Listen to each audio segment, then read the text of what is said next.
And I'm Keon. And this is Inevitable, that podcast where childhood ends, because this week we watched The Children. Written by Matthew Graham. Directed by Nick Horan. And aired on December 16th, 2015. Third time's the charm. We could have gotten away with it. We could have gotten away with it if you didn't mention it was the third time. Yeah, we had to do this intro like 3 times. We've been podcasting for like over 8 years now, and apparently we still don't have this down, so hell yeah. Oh, wow. Then again, seemingly a lot of the production crew of Childhood's End has been doing this for a very long time. They also don't have it down. If The Children, Childhood's End Episode 3, directed by Nick Horan and written by Matthew Graham, aired on December 16th, 2015, is any indication. Nice. Good. Yes. And a very scathing criticism there. It wasn't a great episode. Last week it wasn't. Joked about, we didn't really joke about it. We just wondered, why does the rating for this episode on IMDb, why is it, so much lower than the other two? Now we know. Yeah, I really thought that maybe it was just going to be IMDb users being IMDb users, right? Mm-hmm. But turns out they may be onto something. They may be onto something. I did, before we get into the real logistics of the episode, I guess, I did watch the little behind the scenes featurette things that come with the digital purchase of this on some platforms. Uh-huh. on some platforms, I guess is the word. Mm-hmm. They were pretty much exactly like every other behind the scenes featurette we've done on the show, where they're advertising the show. Right. Mm-hmm. And there wasn't really anything interesting or new in there except a few things. One, Giles Dance really likes saying sugaring the pill. I think he says it in 2 of the 3 featurettes in different contexts. And in one of them, Matthew Graham talks about how Childhood's End is neither optimistic nor pessimistic. It's just real. I think that's his exact quote. Yeah, that's interesting, because that's something I actually wanted to talk about towards the end, which is that I think that's what he says is true of the book, maybe not so true of the series, actually. Yeah, the series is a little more negative, I think. Yeah. All right, so you want to just dive into it? Yeah, I mean, I talked about most of the other behind-the-scenes information in, the other 2 episodes, mm-hmm. And so the only additional stuff I had was that, and the behind-the-scenes featurettes were, kind of boring. I mean, they were only, 4 to 5 minutes each, so it wasn't like I sat here for 45 minutes going, oh my god, I hate this. Well, you did watch the episode, right? I'm kidding. It wasn't that bad. I set you up for that one. I knew that one was coming. If you didn't say it, I was going to say, well, maybe when I watched the episode, I felt like that. Mm-hmm. So I'm glad you picked up the baton. It honestly wasn't that bad. And I think I would imagine you did too. I don't want to speak for you, but we've been doing this for 8 years. I feel like we speak for each other in a way sometimes. But I feel like if we didn't read the book, we might have been more receptive towards this episode. Or if we had read the book afterwards. Just because I think, at least for me, I couldn't help comparing it to the book. And I'll explain why. I think there's a very specific reason for that I'll explain why when we get to the Milo stuff towards the end.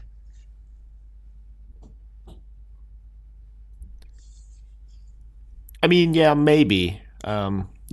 It's hard to know. Yeah. Obviously, because we did read the book. But just thinking of the episode itself, just as an episode of television, it was just really boring, and so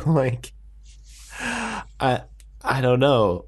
I think even without the knowledge of how the book did it, I still would have felt like a lot of the pacing of this episode was just like wrong, and a lot of the emphasis this episode places is in the wrong places, you know. And I'm sure we'll talk about this when we're explaining the plot, but just how they spend like 15 minutes killing Ricky, and then the final 15 minutes of the episode feels like they crammed 30 minutes of plot into the 15 minutes. It's like, if you were just committed to not even having Ricky in this episode, like, you could have done so much more with the ending, like even divorced from that comparison to the book. Right, and I, you know, not to get too far ahead of ourselves, but like the show, I think, compared to the book, kind of does away with like this idea of like humanity is slowly fading away. It doesn't really communicate that idea all that successfully, and you know, maybe I guess not having any of the Stormgren stuff, or at least not as much as we got, may have contributed to that. Of like, you know, he kind of just fades into the background or something. He was this major character who then kind of just slowly but surely disappears. Or something like that. Yeah, I think they really didn't know what to do with Ricky in this episode, I think. It's also like particular with I think with all the episode, but like particularly with regard to Stormgren / Ricky, like it feels like there's a lot of and actually also with the guy who's like the mayor or whatever of New Athens, like it feels like there's a lot of like payoff without any setup or something like that. Like, I don't know how to phrase it other than that, but like, yeah. You know what I mean? Yeah, I mean, they kind of introduced the nuke. They introduced the nuke, and then they like try to convince him not to use it, and then he just goes, nah. Nah, man.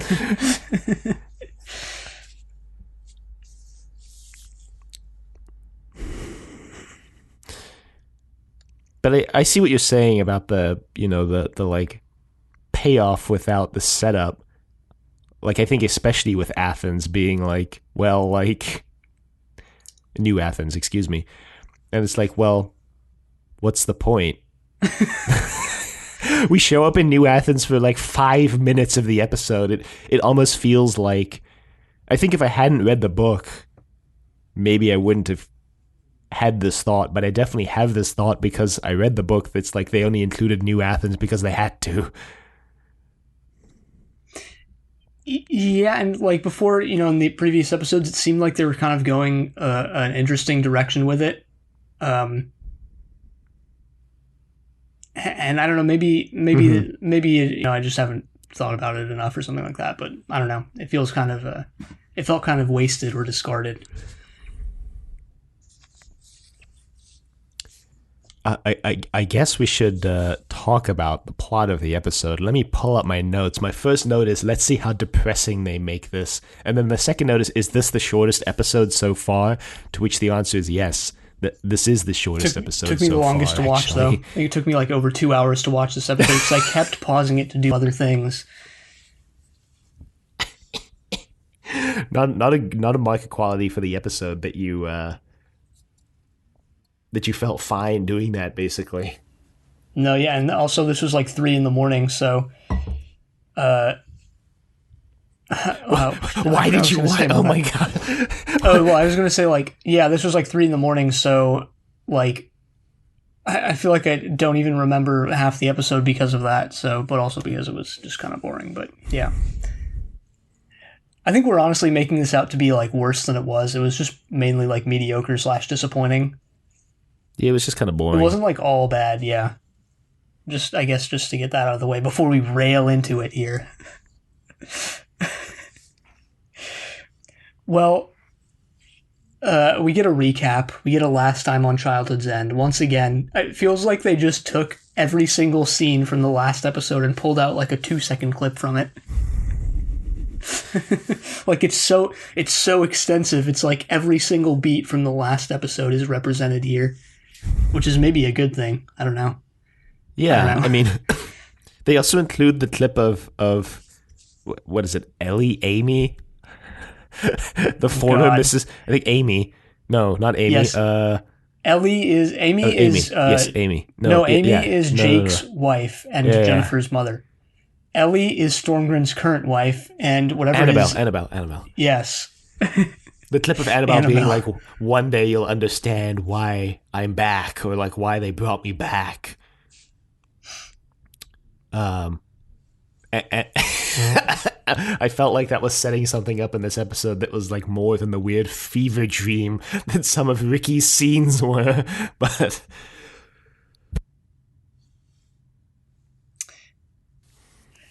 Well, we then go into like a larger sort of scene of Jennifer being born, which we got at the last episode as well. Mm-hmm. And then we cut ahead like, probably like 4 or 5 years, I guess. Yeah, Milo I think so. Is still on Earth. Throughout this episode, towards, I guess from the beginning of the episode to about the middle, I was like, are they even going to go for the whole Milo goes to the Overlord planet thing, or are they just going to completely discard that? Because it didn't seem like it was happening for a while. Turns out they had you in the first half, you might say. Yeah, that meme. But yeah, he and what's-her-face, Rachel, are at I don't even remember the characters' names. This is it's one thing. It's one thing not remembering Stormgren's deceased wife's name, because I'll just say this: every time that plot thread came to the forefront, I went like, "Oh yeah, this is a part of the show." Like I kept forgetting that was even a thing. You know. Well, because they didn't really touch on it in episode 2, right? Like, Annabelle was barely even present in episode 2. Mm-hmm. Yeah. So Milo mentions that this is, the best human generation has ever been. They're like stronger, healthier, more powerful than ever before because they don't have to basically worry about disease, poverty, inequality. And he calls them Human 2.1, and I'm like, wait, so who was Human 2.0? Like, or are we assuming that like we're Human 2.0? And like what, monkeys were Human 1.0? Like Neanderthals were Human 1.0? Like Milo, come on, man. I mean, maybe he was, I don't know, but I think maybe he was saying his generation was 2.0 and then like this generation is like a little bit better.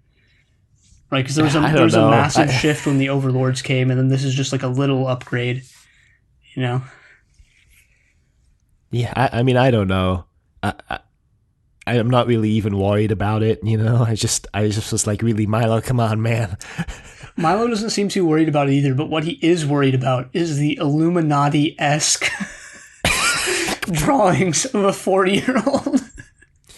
Yeah, she's drawn like an eye with a line through the iris and like a triangle surrounding the line. It's almost like the Deathly Hallows from Harry Potter. Do you ever see the drawing of the Deathly Hallows? Probably, but I don't remember it. It's pretty much exactly like this. Don't worry, I'll put it in the show notes. Well, there are a couple different variants that Jennifer has drawn, and they all sort of variants. Yeah. God, yeah, that word has entered like the public consciousness or something. I haven't even like stepped outside in like 2 weeks, but what? Yeah. What? Wow, I'm almost impressed. Actually, I am almost impressed. Bought groceries for like 2 weeks. Make my money online now. So what's the point? Well, that's impressive. Hell yeah! Don't have to worry about a Omicron or any of these things either. But anyway, whatever. They look like that was a random tangent. Well, it started because I said the word variance, but But and I just have to express to someone like how much better my life is now that I like barely interact with human beings anymore. So like, I'm not saying that ironically either. I actually think that is true. But anyway, Milo's life seems to be worse when he's interacting with human beings as well, because he's kind of just obsessed with Jennifer's like unlocked post-human mind or something. He keeps calling Jake. Yeah, he's stalking the Gregson family. Yeah, Jake is like really regretting exchanging contact info with Milo like at that party 5 years ago. Jake Gregson really regretting not just blocking Milo's number. Know, yeah.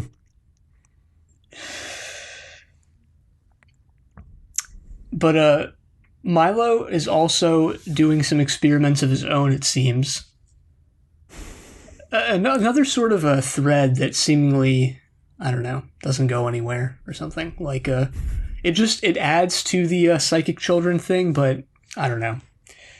A scene where, you know what I'm talking about, right? Where it's like he's doing this sort of, I don't know what you would call it, like a session with like this mom and her son, and the kid like can move his juice cup psychically. Yeah. It's just Milo investigating. I guess it's just like, just shows you how, in this time skip, children have become even more psychically enabled or something. Yeah, it's just, I think it's also just underscoring the point that all children are psychic, not just Jennifer and Tommy. It's underscored pretty well pretty later on with the kids in the street and all that, but yeah.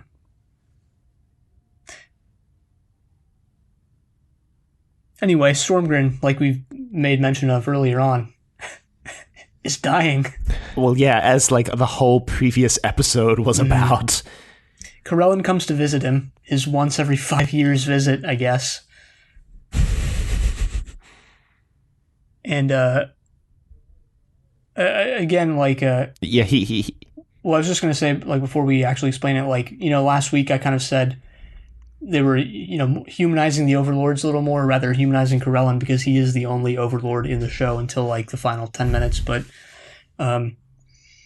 in this one, they're doing it in a far more direct way, I think, where it's like in this scene, Stormgren asks, he goes like, "You probably don't have any children, huh, Corellin?" He goes like, "Actually, I have 24.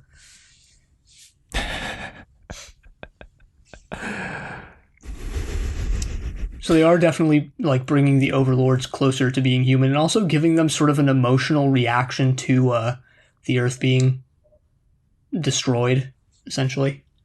Later on. We'll get there.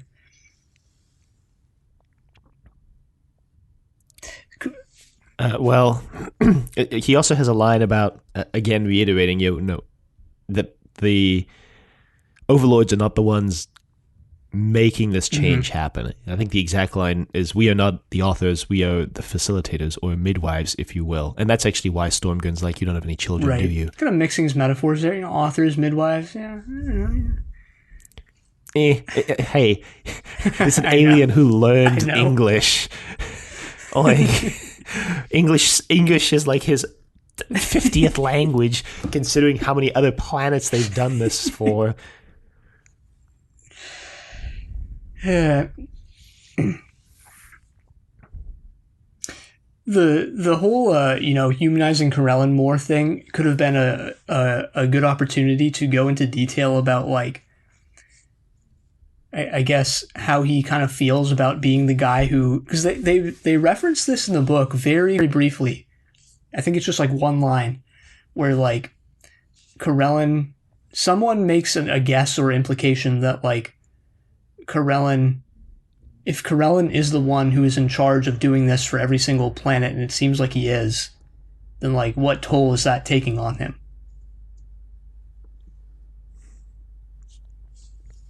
Yeah, it kind of seems like they're going to touch on this at the end when he's talking about, leaving behind something for future explorers to listen to when they come to Earth.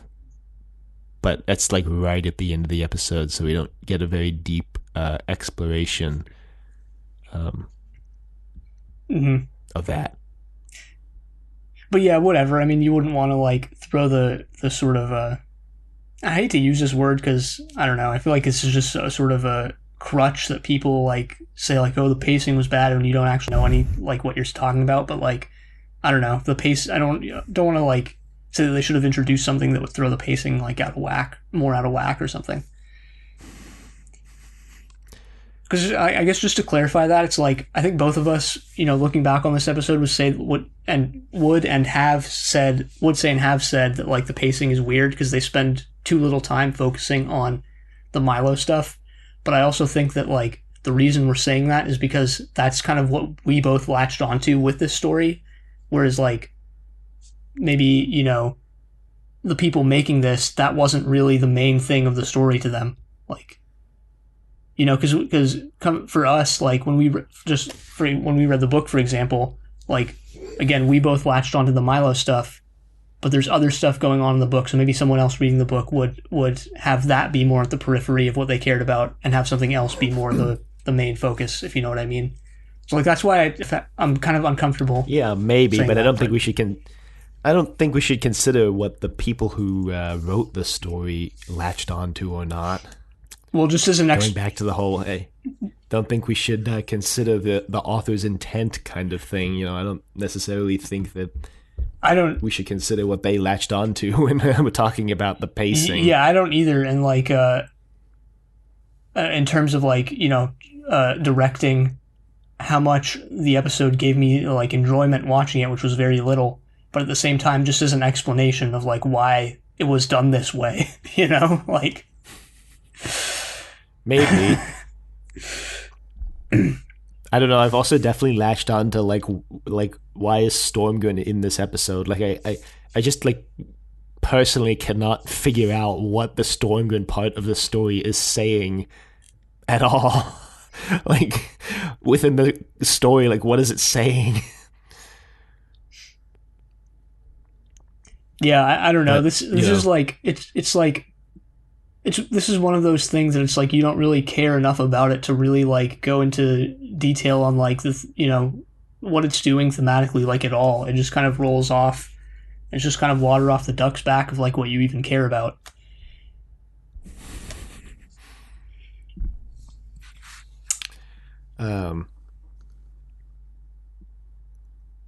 Yeah, so there's what happens, did you notice this? There's like a weird jump scare with Jake. Because we go into this go into this scene where the kids in the neighborhood are acting very weird and they're all convening around Jennifer, meaning they're all sort of they're just like all coming towards Jake's house and just being psychic weirdos around his house and like in his yard and stuff like that. And he's just sitting peacefully in a chair. And then like I don't even like. It's so weird. It was so weird. Like the camera just zooms in on Jake, and he just gets up like in a very I don't know, staccato manner, and it's done as a jump scare, but it's just him getting out of an armchair.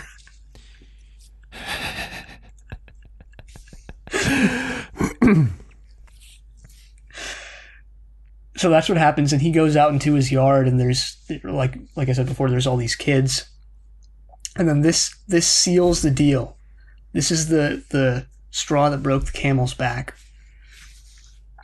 Yeah, that sends Jake spiraling into going to New Athens, right, where crime is rampant. So they pack their bags, get in their car, and Jennifer displays some more of her psychic powers so they're driving off, but there's a whole congregation of kids blocking the street, and she just parts them like the Red Sea.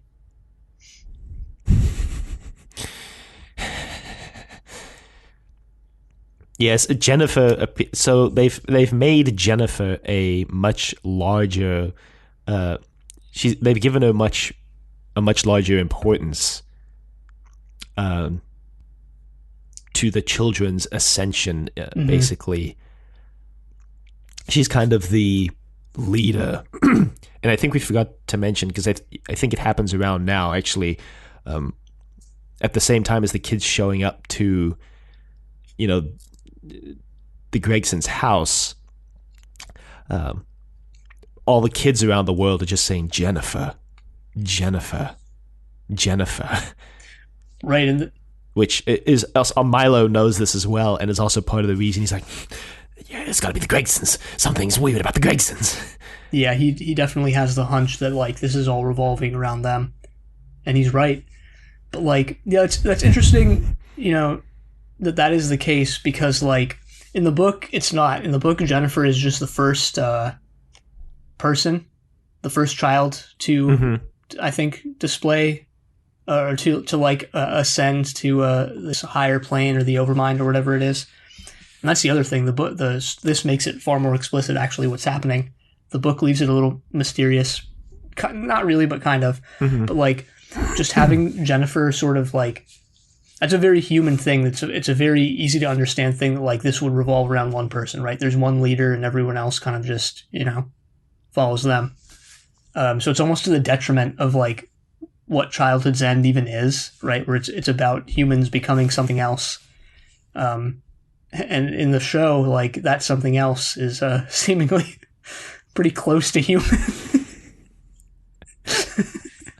I mean, it's definitely a very humanist way of looking at the story to basically introduce this like leader. It does seem in opposition to the story, even within the episode, where like, although they don't necessarily make a big deal about this, that all the children, all of their brainwaves are joining into sort of one overmind, So for there to be one person who's special is in a little bit of opposition to that kind of idea.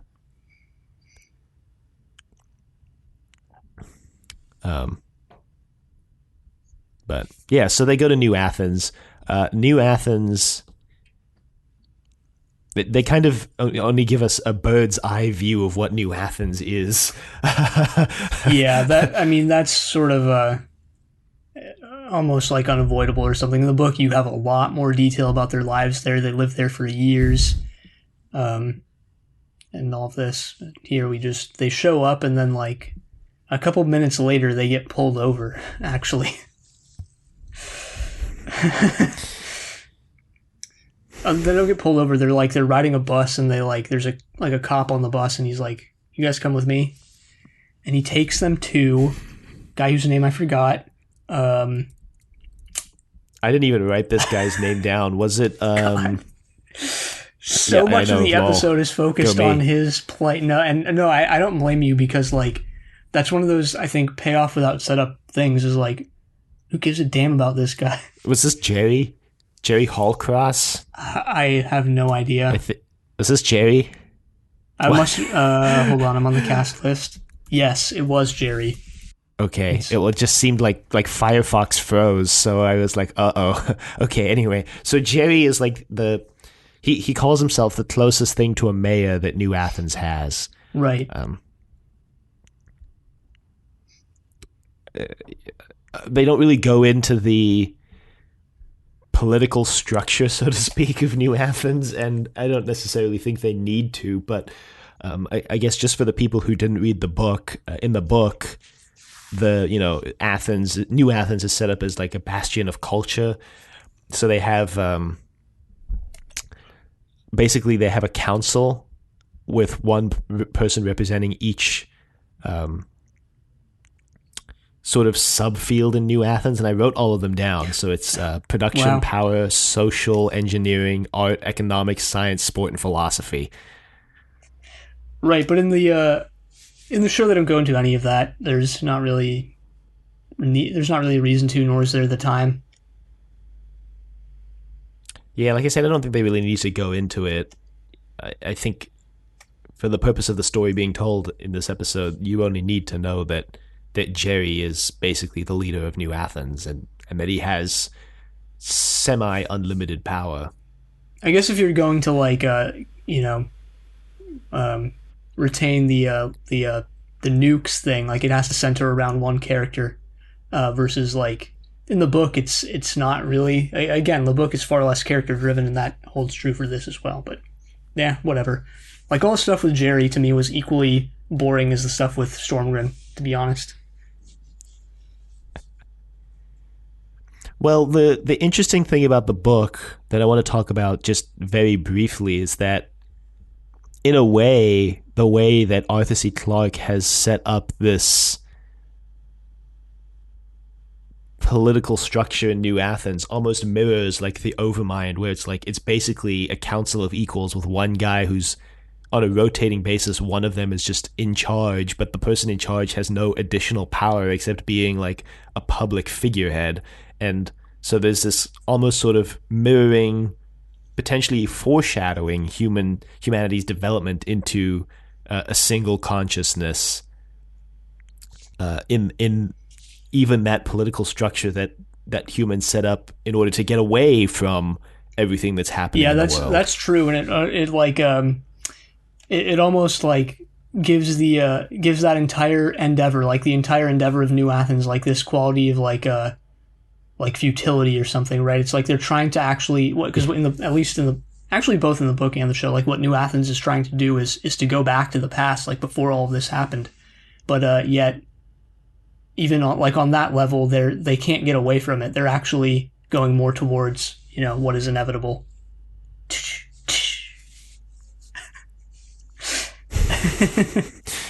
Wow. Every time we say inevitable on this podcast, it's like it's almost like a wink and a nod to the audience. It's almost like we turn metaphorically to the camera and go, like in The Office, we do It's like a fourth wall break, whether we want it to be or not. Most of the time we don't. To the extent that you can fourth wall break a podcast. It's funny because we only named this podcast Inevitable because we kept saying, well, it's inevitable that we're going to start another podcast. And we're like, let's just call it Inevitable, YOLO. So Jerry kind of explains that New Athens is thriving. People are creating again. They show movies. They show plays. They wanted Karelin to make a cameo in their play as the devil. And they're not sure if he's going to go for that. Probably not, in all honesty.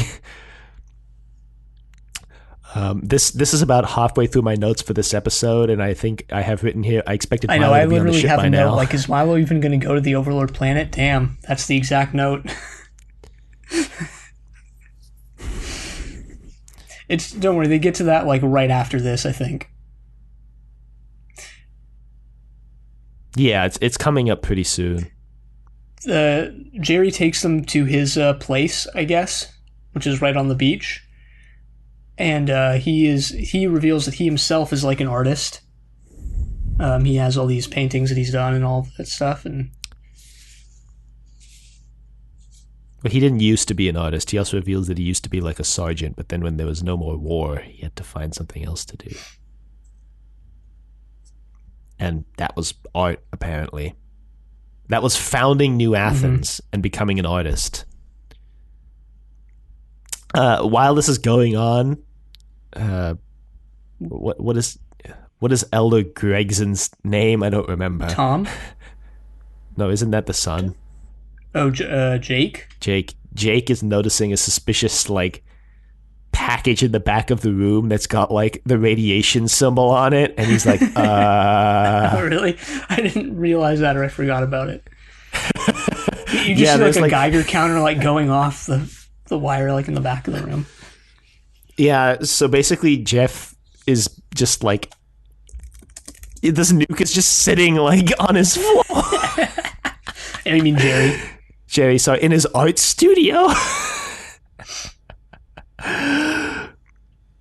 And this is, well, I mean, so, like, Jake seeing this is how he kind of realizes, like, later on when they run to, to his house when all the kids get taken and he sees that the nuke is gone, he goes, oh no, he took it. Oh, is that what that was? Yeah, I didn't realize what that was. I thought they were focusing on, like, those blood stains that seemed to be around. I don't know. I thought that was just paint. Yeah, that's. I thought it was like some sort of red herring, like literally red herring, like literally red, not literally a herring, but like that it was supposed to look like blood splatter, but it's actually just paint.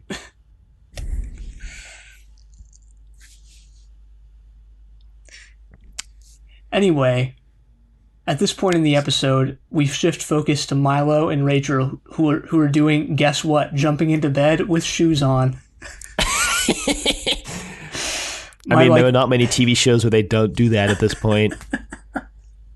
But Childhood Zen just had to be one of the ones that did in the last, like, I don't know, 45 minutes. What, you expected anything less? Huh? They're hitting all, not all actually, they're hitting like my biggest pet peeve, which is seeing people just jump into bed with shoes on. Yeah, oh well, I guess, right? Like, Yeah. It's going to be a shock when we finally watch a TV show all the way through and they don't do that. Watch UFO even do it. Watch UFO even do it. Has Doctor Who done it? Like, I can't even think of any. Yes, they did. They did it this season. In the very first episode of Flux, when Yaz and the Doctor fall through the TARDIS door and land on the bed, fully clothed with shoes on. Right.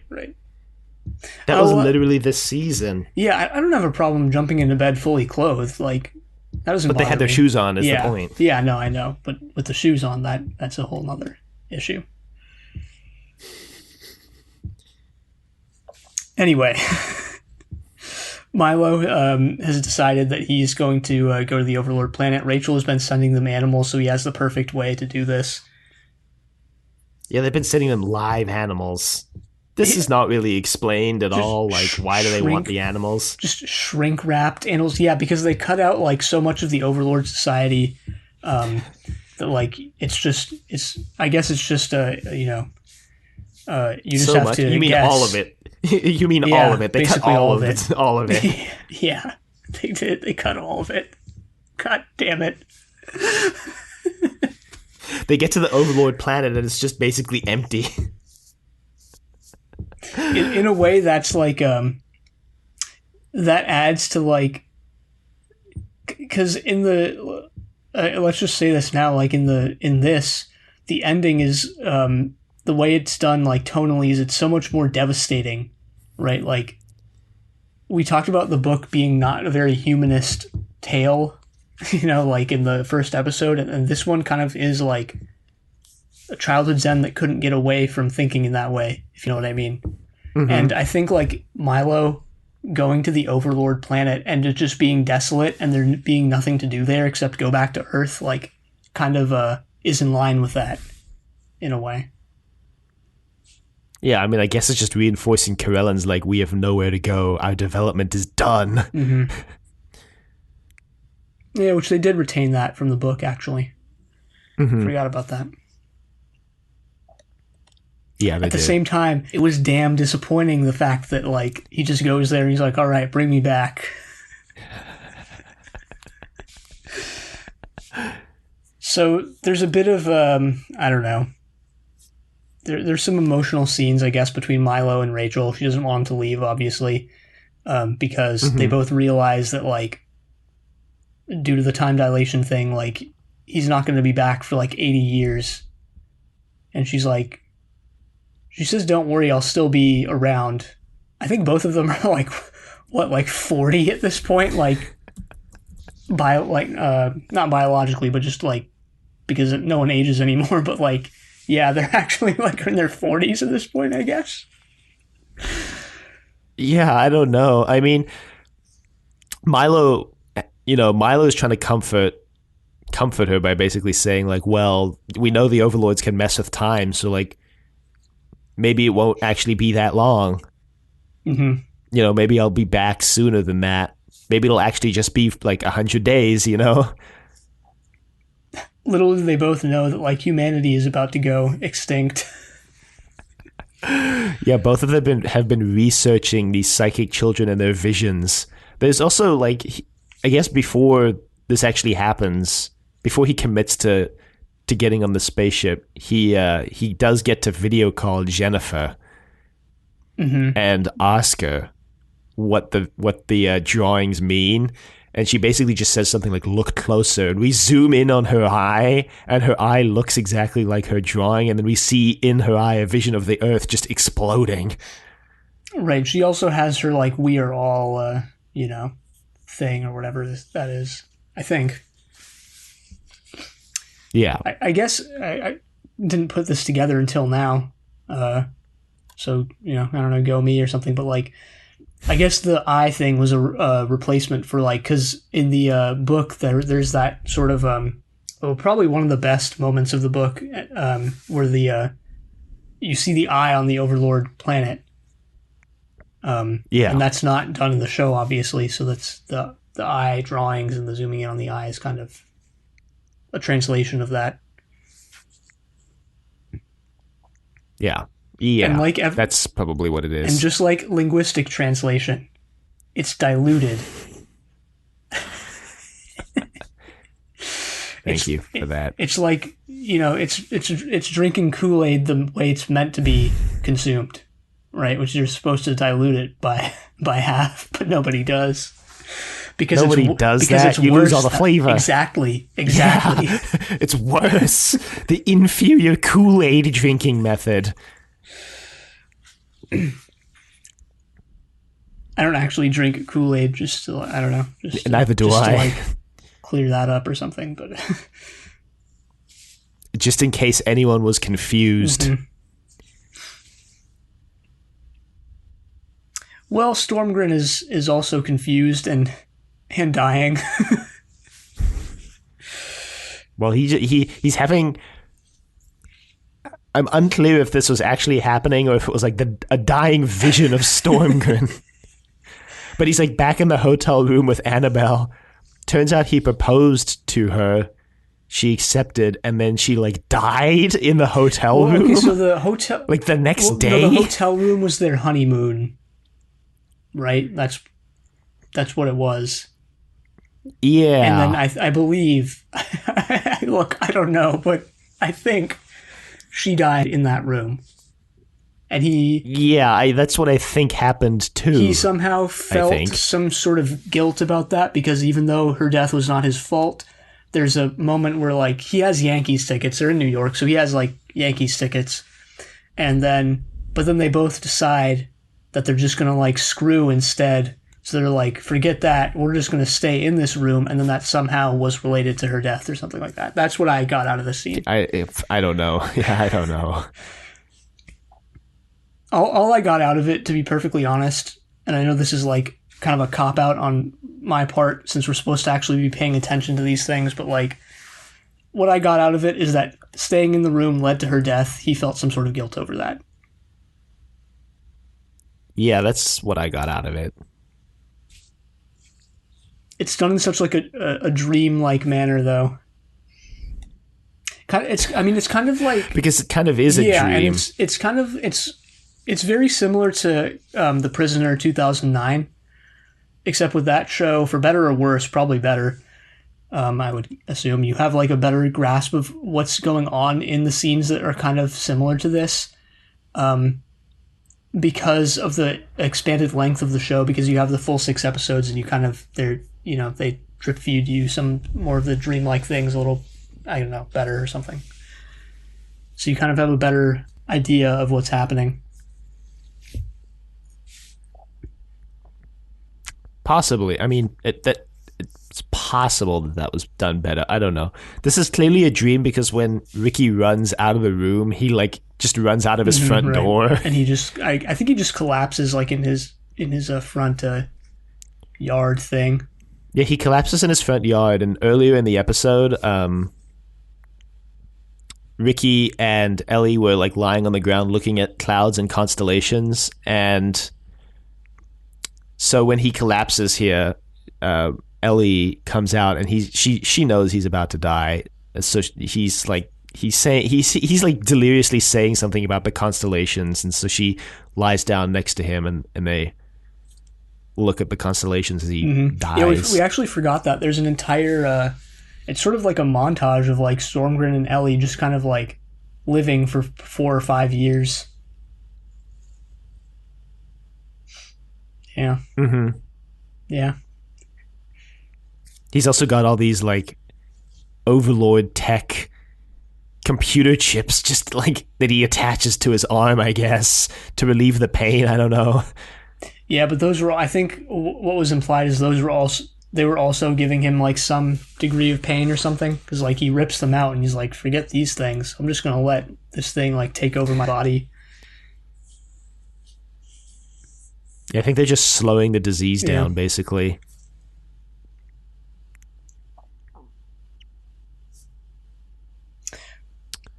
So Stormgren dies. I think Milo then leaves because I don't think we'd gotten that part yet. I'm not entirely sure, but whatever. Sometime during all of this, Milo and Rachel say their goodbyes.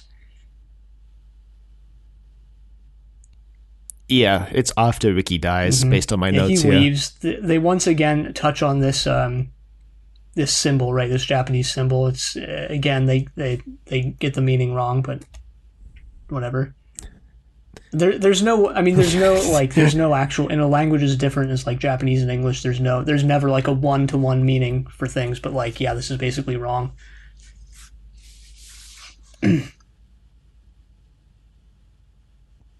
What I mean by that is like there's no like cognates or anything like that between Japanese and English, except for like borrowed words. Mm-hmm. Which there's only like 2 borrowed words from Japanese and English, I think, or 3. There are a lot that go the other way, though. Yeah. But anyway, yeah, that's just one of my pet peeves as well.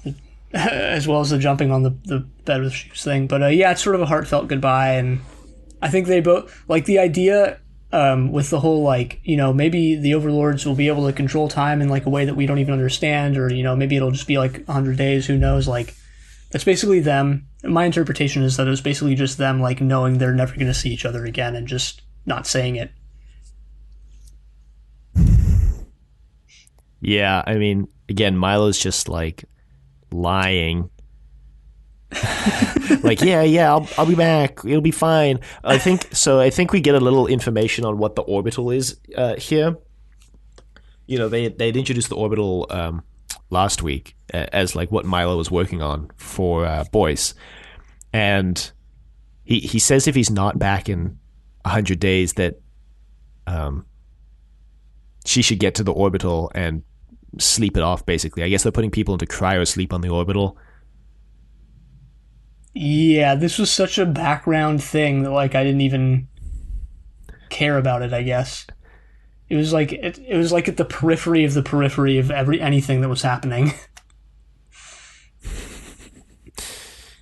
So in the book, there's, if I remember correctly, there's nothing like this. There's no plan to like save humanity, or there's not, like, nobody's ready for what happens. It just happens, and like even this doesn't exist in the book at all. The orbital in the book, they this is kind of related. In the book, they like, I think after all the children like ascend or whatever, like there's something saying like either nobody had the will to have like children anymore, or like they were incapable of doing so, or I don't remember. Do you know what I'm talking about? I guess it's sort of just like vaguely. One of those write-off lines of like Arthur C. Clarke being like, oh shoot, like why don't they just have more kids? Oh shoot, oh shoot, oh shoot, and then it's just sort of, I don't know, like an explanation. There's like there's like a background line that says they can't have any more kids. In the episode, Karellin's like, you will not have any more kids. It almost sounds like a command, like, no more kids. They also don't explain in the episode that Karellin taking all the kids, or all the kids going up to the Overlord spaceship, is because like humanity is about to basically reject this entire like chain of events out of hand, and they the overlords need to protect the kids because they're the next stage in human development. Now, do they do that? At this point in the episode, I was starting to zone things out. I don't even remember that. I remember them going to Australia as they do in the book, but yeah. Well, all the kids go flying up into space except for Tommy, who right, goes yeah. with Jake and Amy to what's it? Jeff. Jerry. Yeah, Jerry. Tom and Jerry. Hey. Oh, why I want to keep saying Jeff to Jerry's place. Yeah, where he's got a nuke. Yeah, just to touch on this a little more. They go to this like movie, and this is when it all happens. Like this is when the kids start floating up into the sky, and Corellin unpromptedly, it comes out of nowhere here in the show versus in the book. It's this is an announcement that's planned for humanity, and everyone's sort of looking forward to like. I think the overlords reveal, this is in the book, that like, hey, we're gonna reveal like why we're even here. So like, you guys get ready. This is gonna be like a big press release. Versus here, it just like he just shows up on like presumably all the screens in the world or something like this, and just drops this truth bomb, and then and then all the kids fly off into space. Yeah. And it's no wonder, again, except for Tommy. It's no wonder that the reaction is more visceral here, considering how it's done versus in the book. It's more just I don't know. It's more British. It's just like things just slowly fade away. It's more British. It's true. And it's better. I'm not saying it's worse because of that. Although again, I guess we're trying not to compare the two here. Trying. In quotes. Well, Tommy's hanging out for a bit and then eventually reveals that he also has to go. Right. And Amy's like, no, please. And he's like, Jennifer gave me enough time to say goodbye, but now it's time to go. And he starts flying away into space. Jake has failed at convincing Jerry not to blow them all to hell. Yeah. So I think Tom was like, he was right on the cusp of like, was he going to go with the kids or is he going to stay with the adults, right? So like, I think that's kind of why he was given that extra moment or something. Because it's like, like the way they do the timeline in the show too is like, isn't Tommy like 20 years old technically? I don't know. There's so many time skips, like, and there's time. I don't know, this show man. combines time skips with with people not visibly aging, and it just gets very, I don't know, confusing. Confusing. Extremely confusing, in fact. But yeah, the scene actually is really funny when you put it that way. Sorry to jump around here, but like when you put it like, yeah, Jake basically like fails like talking Jerry off the ledge, so to speak. He goes for the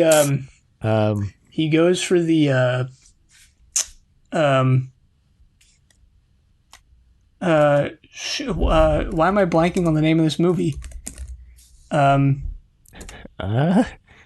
It's the movie with Mel. It's what the hell is it called?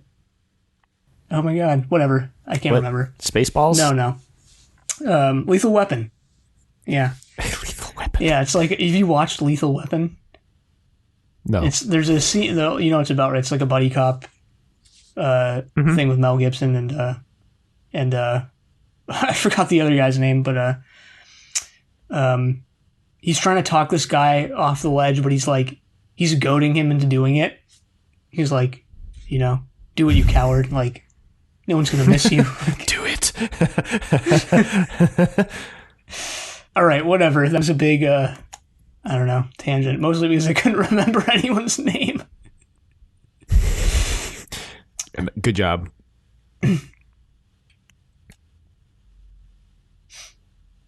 Danny Glover. That was his co-star. Well, anyway, we don't see the explosion. We hear it. Kind of fades to white. We get a shot of, I guess, Ellie next to Stormgren's grave. Mm-hmm. There's a little eulogizing of the human race, and I think at this point Milo is on the ship. Yeah.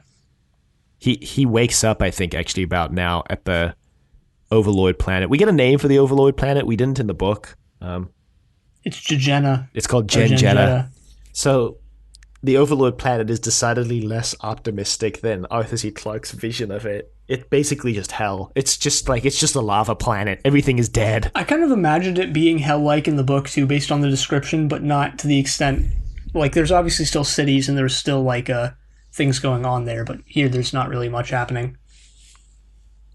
Again, one thing Arthur C. Clarke, one among many, I think, of things Arthur C. Clarke is amazing at as a writer, is like building these societies and going into detail about like about them. Right, you get a lot of the Overlord society in the book, and it's one of the most interesting things from the book.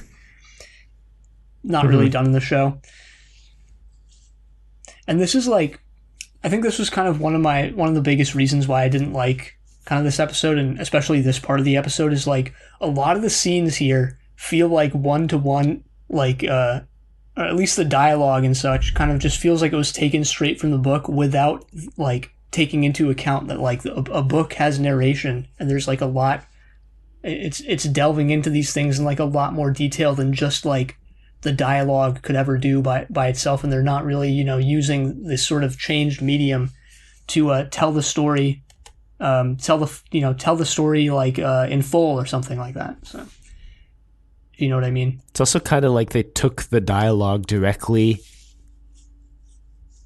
without like the same context, if that makes sense. It does. So like people are saying the same things, but that it's not having the same impact. Yeah, and it's again, just to double down on this, we've been talking about it the whole time, but like it's very quick. This is all done in like, I think it's less than 10 minutes. It has to be. Or maybe like just over 10 minutes. The final part of the episode is about 15 minutes. From like when Milo, like from when the nuke goes off to the end, it's about 15 minutes. Because I remember looking at the time at about this point and being like, oh my God, like how much longer do we have? And also, how are they going to cram everything into the 15 minutes? Thing is, they like don't. So they don't. We wakes up, we get our first look at another Overlord in the show. It's that one guy. I don't even remember if he's named, but it's the one who like has a very broken grasp of English.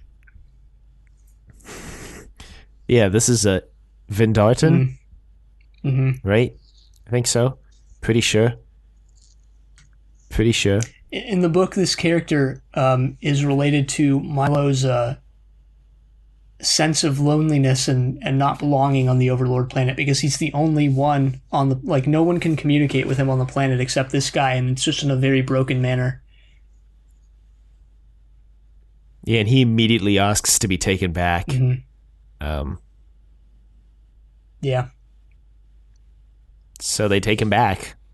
I think it just cuts to him arriving back and meeting with Corellin.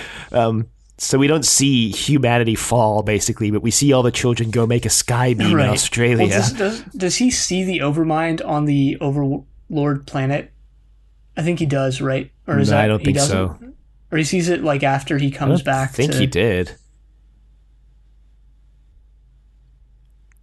I don't remember him seeing it on the Overlord planet. They still have that like pillar of light. Maybe that's... Yeah, they have the pillar of light, but I don't think he sees it till he gets back to Earth. Yeah, probably.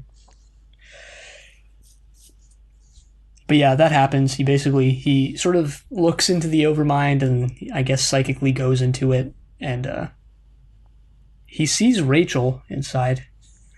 And they tie, I don't know if the book was doing this. It wasn't in my reading of it, but they tie like the Overmind to the religious stuff, right? To it being, because Milo goes like, "Are you God?" Yeah, I realized this after we finished recording last week, that I had wanted to draw a deeper religion to science parallel in the last episode with the animals, because they actually draw that deeper comparison in the episode, because Boyce says, like, how did they choose which animals to take? And I think Rachel says, like, what, the Overlords? And he says, no, like Noah and his ark.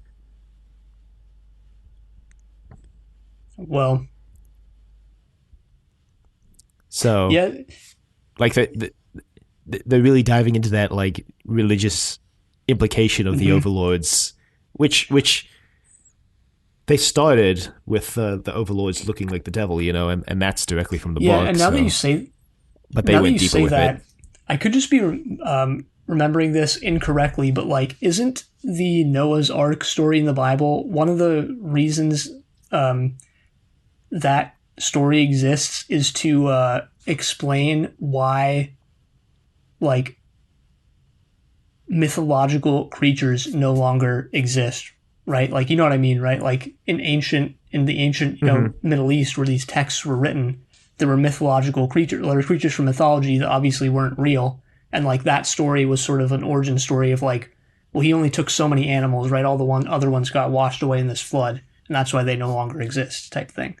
So it's interesting that like they're kind of making that connection here too, where they're not taking humans, right? They're taking all these other animals, humans, so it kind of signaling by connecting it to Noah's Ark, kind of signaling that like humans are about to go extinct. That's kind of interesting, I guess. Yeah, pretty interesting. Milo asks what happened to Rachel, and he sees the orbital has been destroyed. He's like, dang. And Karellen is like, oh, we brought Rachel's body here, though, for you. And he takes back the necklace, shattering Rachel in the process. Yeah, what's also, it's been, he has a line, it's been 85 years. I think this is when he's on the Overlord. Very close to that Titanic meme. It's been 84 years. Begging the question also in Titanic, which I've never watched in full. I've only watched part of it. Like, how old was she? Like, she had to have been over 100, right? Like in that movie, that character. If it's been 84 years and she was in her 20s during the Titanic incident, like, yeah, one of the oldest living people, probably. Yeah. Yeah, I mean, I always assumed she was in her, like, hundreds, right? I never actually watched that part of the movie, because, again, I haven't watched the full movie. I've watched the whole movie. I'm pretty sure she's, like, I was pretty sure she's, like, 100 in that scene. Yeah, but Rachel's body shatters into a million pieces.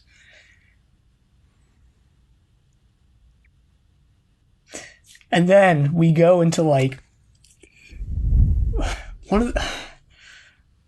I hated this. I'm just gonna flat out say like I hated this. Like, why are we why if in such a rushed ending? Like, I hate that I hate this too, because I feel like it's it's like inept criticism or something like that, which is my favorite phrase. But like, why the hell are we focusing on I can smell Pop-Tarts?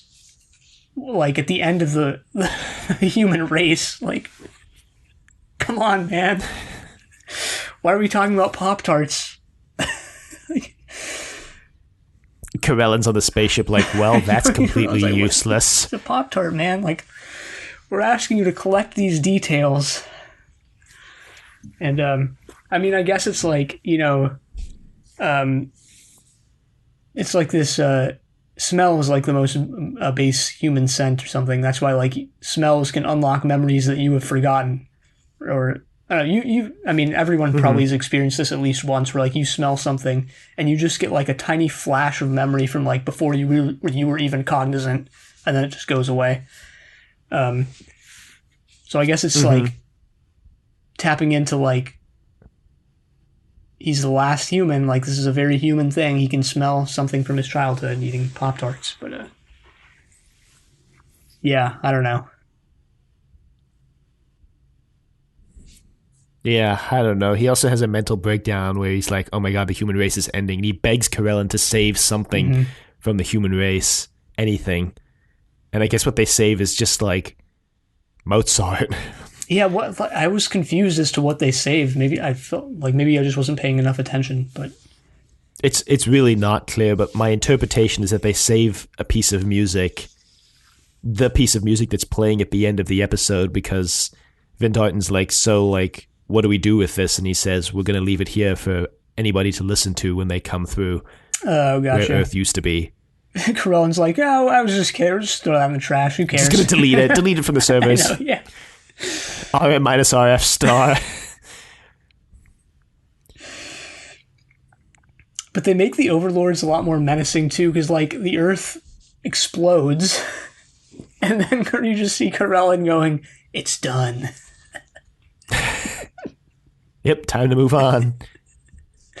Kind of like that ending scene, or not ending scene, but one of the scenes towards the end of A Fistful of Dollars, where like the main character just like looks back and the town is just literally on fire. Everyone's dying, and he's just like, "Well, another job well done." He doesn't actually say that, but that's the look in his eyes.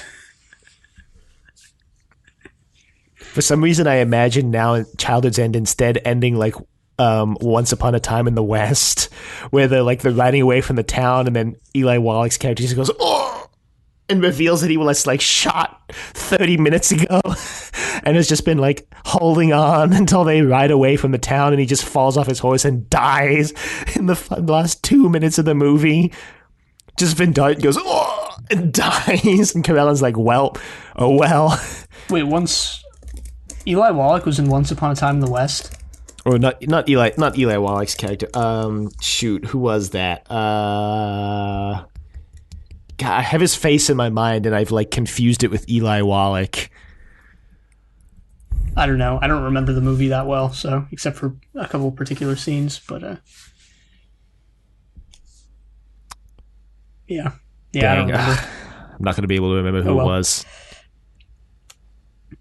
Oh, Jason. Jason. Yeah, Robards? Jason Robards.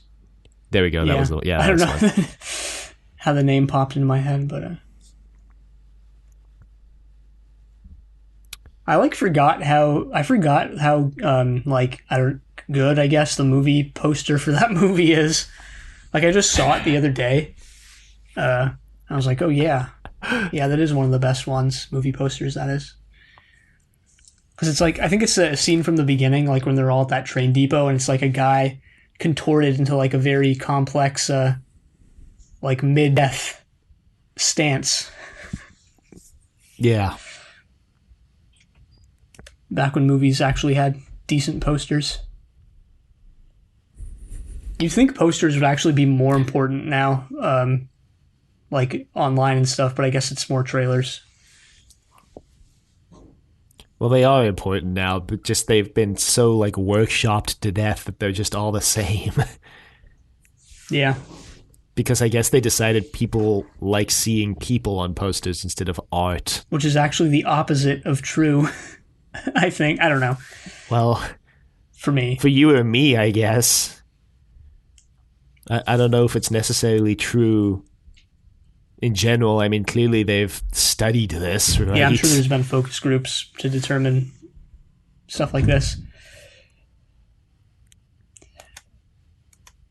But anyway, I guess you can see how much we actually want to talk about Childhood's End, like, because we're not at all. I mean, we pretty much covered. Yeah, we covered it. We're at the end. That's it. It's kind of disappointing there at the end, but yeah. Yeah, like that's it. That's the end. Milo kind of he goes down to the planet because he's like, yeah, I'll narrate what I see, and then he does for like 2 minutes, and then he's like, oh my god, save something from humanity, and then after that he doesn't say another single thing about what's happening on Earth. Well, thanks, Milo, really committing to your job. They also kind of they either cut or just heavily downplay the whole like overlords are kind of just waiting and studying like what the Overmind to potentially go against the Overmind one day.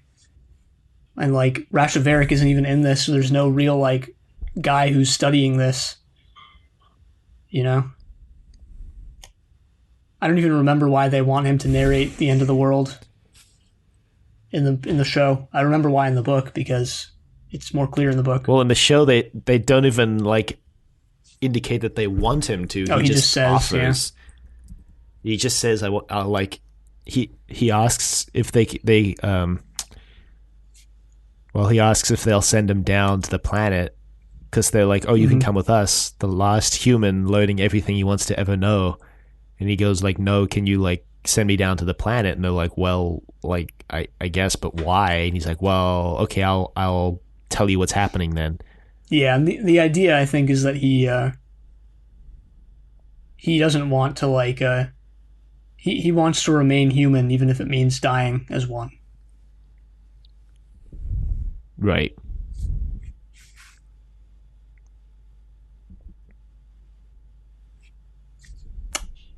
So, which I guess that's true in the book too, to some extent. Yeah. In the book, there's a whole like 4-year time skip because he like spends 4 years living in like I think what used to be the Rupert Boyce character's mansion, getting anything he wants. That is the case, yeah. And that's what really pushes him to stay behind and narrate, is because he's like, I've already gotten everything I wanted. Like, I have nothing more fulfilling in my life to do except this. Yeah, I guess so. Overall, just the show, like a rather, it does its own thing at times, which I can appreciate. I think when it comes to how it translates the book into a miniseries, it kind of does a rather like a poor job of it. The first episode was definitely the closest to the book than the other two, I think. I think the further we got along in the miniseries, the further away from the book we got. Either Matthew Graham or Nick Horan, one of the two. What was that quote? They said, like, every adaptation I've ever made has strayed from the source material for better. Oh, that was Akiva Goldsman. For better or worse. Mm-hmm.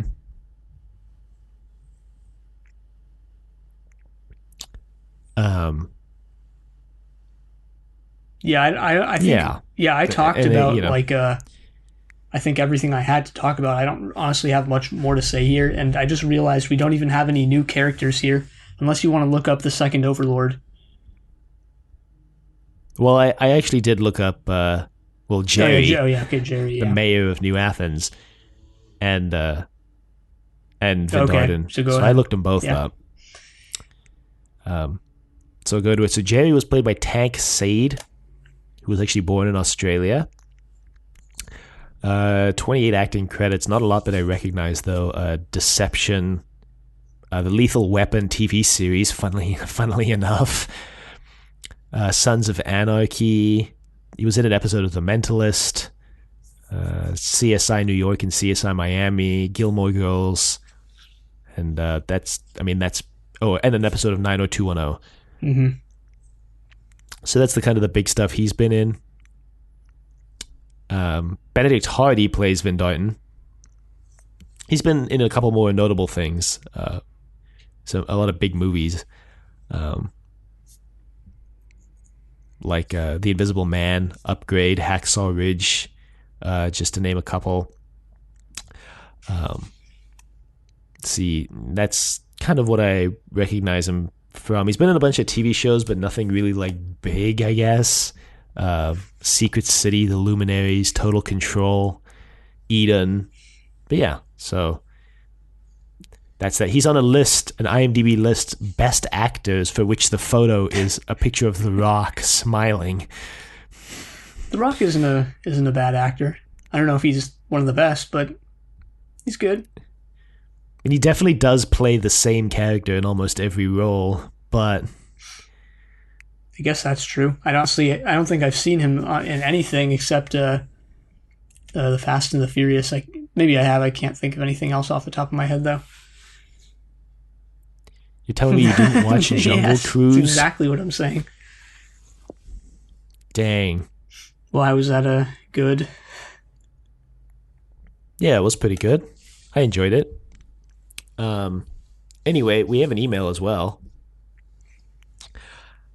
From Steven. Children of the Stones coverage. Hey guys, I finished listening to all your Children of the Stones episodes. Plenty of funny moments, like how early on Keon made the joke about the Magneto meter measuring Magneto from X-Men. Also found it funny how in the final episode you guys said you were out of things to say and then kept talking for a while longer before saying that again. Kind of disappointed there was no mint jelly, ham, and cheese sandwich taste test. You should fix that on Cooking with Trust Your Doctor. Cheers, Steven. So we can officially announce for the first time that Cooking with Trust Your Doctor is still just a meme. It's not real. Yeah, you posted on Twitter, or rather tweeted, like, is cooking with Trust Your Doctor the biggest vaporware of all time? And like, yeah, we'll get there. We'll get there. I almost said just right now. I almost said vaporwave. The genre, The aesthetic. yeah.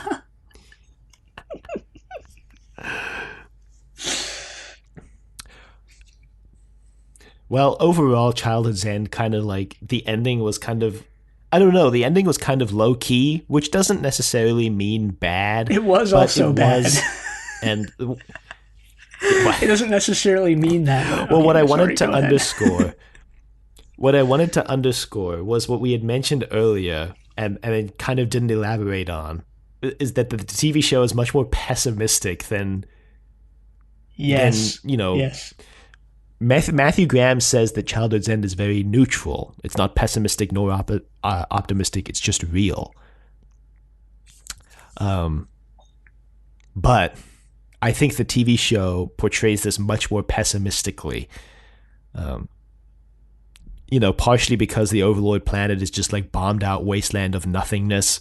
Partially because we don't really get a lot of information on like New Athens. We don't get a lot of information on the Overmind, I think is why this feels more negative.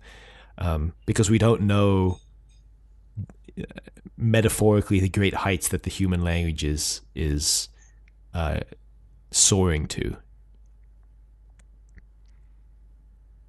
Yeah, I guess. Yeah. Well, So, the TV show kind of just comes off as like, well, the children are the next stage of evolution, and that means that everybody else has to die. Whereas in the book, it's like, okay, well, everybody kind of had to exist to shepherd the children to this state, and where they're going next is to be part of this like greater cosmological yeah, and thing. I think almost. just like overall, tonally, yeah. Sorry, I was just confused about like a particular thing that you said, but like, yeah, I think you're right. Like, and just like overall, and even just tonally, like the show either fails to grasp or doesn't try to grasp what the book does and is going for, of like that this isn't necessarily it may not be a good thing, but it's definitely not a bad thing. It's sort of just something you kind of have to understand, or something like this. And we both have the same edition of the book, so this is on the back of your copy too. But there's a blurb on the back of the book from C.S. Lewis that goes, I'll just read it because it's related to this. There's been nothing like it for years, partly for the actual invention, but partly because here we meet a modern author who understands that there may be things that have a higher claim on humanity than its own survival. And that's that's on your copy of the book too, right? Like on the back. I believe so. My copy of the book's on the other side of the room. Oh, gotcha. Yeah, well, yeah, and it's just like, that sort of, it's hard to wrap your mind around too, and I think maybe that's why the show again either doesn't go for it or just fails to get at it, of like survival, like the survival of the human race is like a biological imperative. Like you can't really go against it. And yet that's as Lewis says in the quote, like that's what this book is like, does, and that's what it's saying. Is like the next stage of humanity is to go against kind of what it's always been. Mm-hmm. Yeah. And yeah, it's not easy to accept. And yeah, I don't know. It's hard to accept. Yeah. Well, again, the book is more neutral on the whole thing, because it's like, humanity has to end, bad, but humanity is ascending to a new plane, good. So kind of almost equalizes out. Well, yeah, and I think I guess just extrapolating from this and just speaking in more broad terms of like, as like a story about like a change, like on a fundamental level, like the show is almost like completely unsatisfying in the sense that it's about this great change coming and like nobody can accept it, and like in the end it's kind of just a bad thing, and it's just like, all right. Whereas in the book, it's, I don't know, it's more it's definitely less humanistic, if you want to dive into the specificity of it, but like on another level it's also like more I don't know, like inspiring or something like that, where it's like this great change is happening, and it's maybe neither bad nor good, but there's some like beauty to it. Mm-hmm.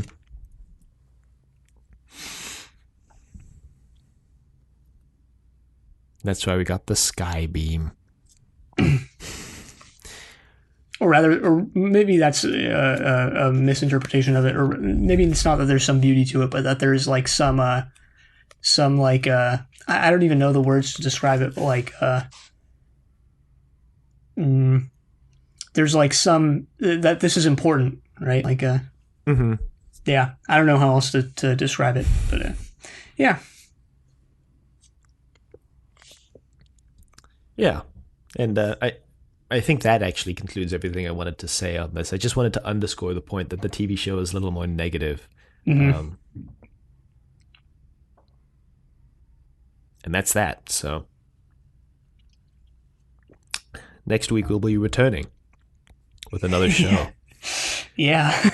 But until then, if you would like to email us, you can reach us at thedoctor@decorativevegetable.com. Questions, comments, concerns, angry rants, love letters, your thoughts on Childhood's End and the upcoming UFO. You can find us on YouTube at Decorative Vegetable, and you can find us anywhere you listen to podcasts at Inevitable, a classic sci-fi podcast. Be sure to leave a rating if you like the show. Check us out on Facebook. Trust your doctor. Like us on Facebook. Also check us out on Twitter at TYD Podcast, and follow us on Twitter. And next time, we're going to be starting UFO. But until then, the end.